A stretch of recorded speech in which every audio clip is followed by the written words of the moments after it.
ஆப்கி அதாலத்துல ஜெயின் முனி தருண் சாகர் மீது உள்ள அடுத்த குற்றச்சாட்டு. இவர்கிட்ட டபுள் ஸ்டாண்டர்ட்ஸ் இருக்கு. முனி அவர்களே, உங்களுக்கு எந்த விஷயத்திலையும் மோகம் இல்லைன்னு சொல்றீங்க.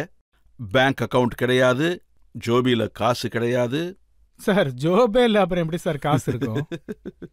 ஆனா நீங்க என்கிட்ட என்ன சொல்லுவாங்கன்னா, குருஜி உங்களுடைய தாக்கம் எனக்கு ஏற்பட்டிருக்கு, நாங்க எப்பவுமே உங்களோட தொடர்புல இருக்க விரும்புறோம், நீங்க உங்க அட்ரஸ கொடுங்கன்னு சொல்லுவாங்க. ஆனா நான் என்ன சொல்லுவேன்னா, யாருக்கு ட்ரெஸ்ஸே இல்லையோ அவருக்கு எங்க இருந்து அட்ரஸ் இருக்க போகுதுன்னு. எந்த மனுஷனுக்கு ட்ரெஸ் இல்லையோ, மாயமோ மோகமோ இல்லையோ, அவருக்காக பாதுகாப்பு கொடுக்கறதுக்கு எதுக்கு இவ்வளவு பெரிய போலீஸ் ஆபீசர்ஸ் கூடவே இருக்காங்க? இங்க பாருங்க, எங்கிட்ட போட்டோஸ் இருக்கு. இந்த போட்டோல நீங்க உட்கார்ந்து இருக்கீங்க, நாலா பக்கமும் போலீஸ் இருக்கு. இது நீங்க நடந்து போய்கிட்டு இருக்கீங்க, உங்களை சுத்தி பிளாக் கேட் கமாண்டோஸ் இருக்காங்க.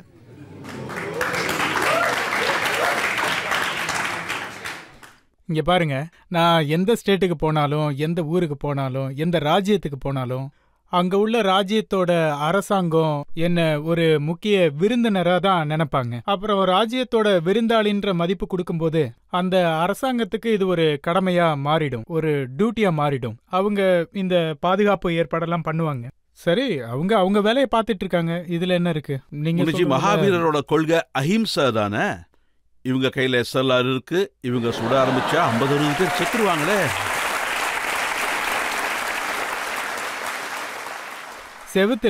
செவுத்துல எதுவும் எழுதாம இருக்கிறது இத சொல்றதுக்காக தான், எதுவும் எழுதாதீங்கிறதுக்காக. நான் என்ன நினைக்கிறேன்னா, இந்த அரசாங்கம் அவங்க டியூட்டியை கரெக்டா செய்யறாங்க, நான் அதை மறுக்க மாட்டேன். ஒருவேளை அவங்க கொடுக்கறதுனாலதான் உங்களுக்கு இதெல்லாம் தெரியுது. அப்புறம் இது அரசாங்கத்தோட டியூட்டி கூட. ஆயிரக்கணக்கான நீங்க இல்ல, நான் சொல்றத கொஞ்சம் கேளுங்களேன். நீங்க மயிலிறகு விசிறி வச்சிருக்கிறது பூச்சிகள் கூட சாகாம இருக்கணும், உட்கார போற இடத்த கூட சுத்தம் பண்ணுவீங்க. ஆனா உங்க பின்னாடி கன்ஸ் வச்சு நின்னுட்டு இருக்காங்களே, அது ஆர்டினரி கன்ஸ் இல்ல, SLR செல்ஃப் லோடிங் ரைபிள்ஸ். ஒரு வாட்டி சுட்டா 50-60 பேர் செத்துருவாங்க. இல்ல அவங்க யூஸ் பண்ண மாட்டாங்க. அப்புறம் நான் அவங்க கிட்ட சொல்லுவேன், இத லாக் பண்ணி வைங்கன்னு. ஏன்னா அதனால எனக்கும் பயமா இருக்கு. ஏன்னா என் பக்கத்துல தான் அதிக நேரம் நிப்பாங்க. அதனால இந்த மாதிரி பயப்பட வேண்டிய அவசியம் இல்லை. நீங்க அஹிம்சையோட பூஜாரி, இம்சிக்கிற வெப்பன்ஸ நீங்க கூடவே வச்சிருக்கீங்க. இது எப்படி?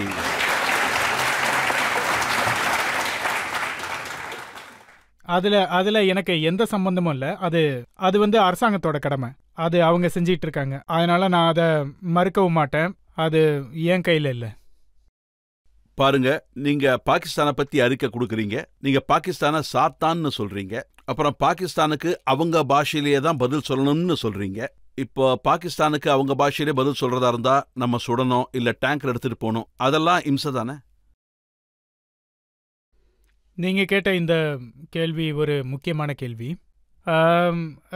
மீடியாக்காரங்க என்கிட்ட கேட்கும்போது, இது பல வருஷமா போயிட்டு இருக்க இந்தியா பாகிஸ்தான், ஒருவேளை பாகிஸ்தான் மாதிரி ஒரு நாடு இல்லைன்னா அப்போ இந்தியா எங்க இருந்திருக்குன்னே தெரியாது, எவ்வளவோ முன்னேறி இருக்கும். அதனால தான் சொன்னேன், அவங்களுக்கு புரிய வைங்கன்னு, அன்பான வார்த்தைகளில் புரிய வைங்கன்னு நாங்கள் சொன்னோம். 60 வருஷமா புரிய வச்சிட்டு இருக்கோம். ஆனால் அவங்களுக்கு எங்கே புரியுது? இல்லை, ஒரு ஜெயின் முனியா இருந்துகிட்டு துப்பாக்கி பாஷை யூஸ் பண்றதுன்னு சொன்னா அது அஹிம்சை பாஷை இல்ல, நான் சொல்லல. மீடியா என்கிட்ட கேள்வி கேட்டாங்க, அதுக்கு நான் பதில் சொன்னேன். அது என்னன்னா, அவங்களுக்கு அவங்க பாஷையில புரிய வைங்க. அதான் சொல்லுவாங்களே, இந்த நாயோட வாலு 12 வயசு வரைக்கும் எந்த அளவுக்கு நிமித்தினாலும் அது நிமிரவே நிமிராது. இது பாகிஸ்தானோட வாலு, அது என்னைக்குமே நிமிர போறதே கிடையாது. நீங்க எல்லாமே நல்லா தான் சொல்றீங்க, ஆனா எதுக்கு கசப்பான பாஷையிலேயே பேசுறீங்க? கொஞ்சம் அன்பா பேச முடியாதா?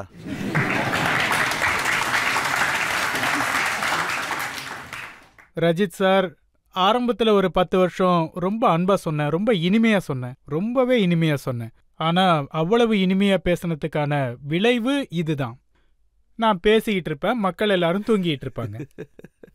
நான் பேசிக்கிட்டு இருப்பேன், அவங்க எல்லாம் தூங்கிட்டு இருப்பாங்க. அவங்களுக்கு என்ன தோணுதுன்னா, முனியவர்கள் தாலாட்டு பாடுறாரு.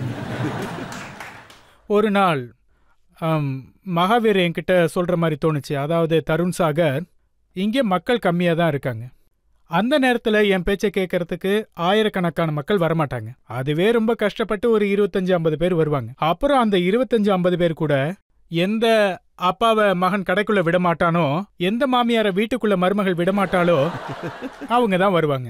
அப்ப எனக்கு என்ன தோணுச்சுன்னா, மகாவீர் இப்படி சொன்ன மாதிரி, தருண் சாகர், இது கம்மியான ஆட்கள், இவங்க நீ சொல்றதையும் கேட்கல, அவங்களால புரிஞ்சிக்கவும் முடியல.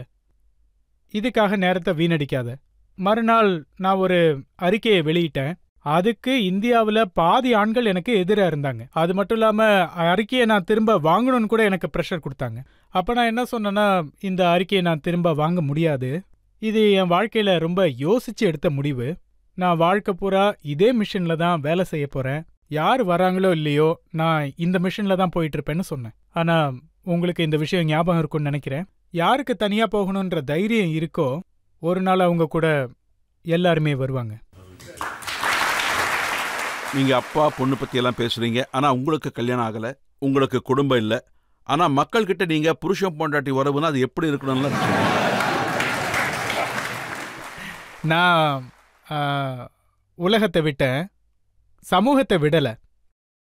நான் உலகத்தை விட்டேன், ஆனா சமூகத்தை விடல. இதே உலகத்துல தான் இருப்பேன். அப்புறம் சமூகத்துல என்ன நடக்குமோ அதை கண்காணிச்சுக்கிட்டே தான் இருப்பேன். இன்னொரு உதாரணம், மனைவியை பத்தி என்னுடைய டெஃபினேஷனை நான் சொல்றேன்.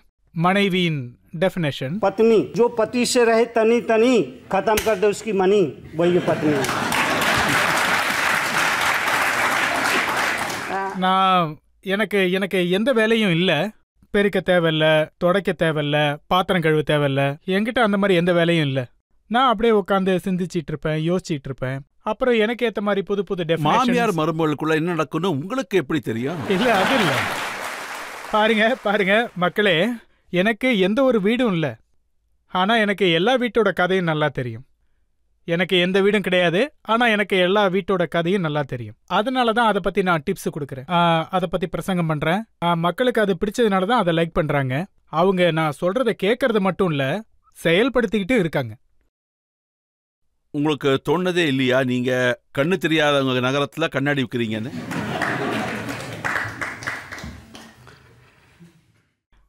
ஒருத்தவங்க கண்ணு முழிக்கிறாங்களோ இல்லையோ அது வேற பிரச்சனை.